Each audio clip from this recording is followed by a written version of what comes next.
કંટાળ. આવો શેઠ આવો આવો શું ચાલે કો? બસ તમારી મહેરબાની. અલ્યા કંટાળ, તમને એક વાત કહેવા આવ્યો છું. આ સ્વાધીન ભાવ એકાએક ભય પડેલો છે. તમારા ઘરમાં પડ્યું વેચી મારો હવે. તમારે ત્યાં પીવાનું તો ખાવાનું ખવડાવો, પણ સ્વાદીની વાત ના કરતા તમે. સ્વાદી વેચવાનું નહીં, આજે નહીં કાલે નહીં. અલ્યા આ 30,000 સ્વાધીન ભાવમાં ઘટાડો આવ્યો છે, વેચી મારો હું કહું છું. કાકા વેચતા નહીં હોય, 4 લાખ ભાવ થવાનો મેં ફોનમાં જોયું છે.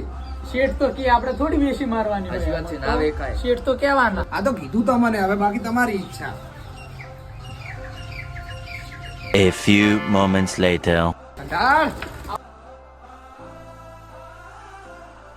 પાછા તો ભલાયા, પણ તમને સ્વાદી હાલવાની નહીં.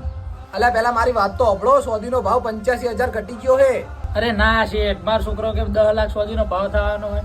વેચાતી છે 10 લાખના ભાવની સ્વાદી 3 લાખમાં. હારું હેડે, હું તો કઈ છૂટ્યો. હવે તમે તમારા પગ ઉપર કોડિયો મારો રાહો, હું શું કરું? કાકા સ્વાદીનો ભાવ 40,000 થઈ ગયો. પેલા ના હોય તો ફેરથી ચેક કર એકવાર. કાકા 20,000 થઈ ગયો.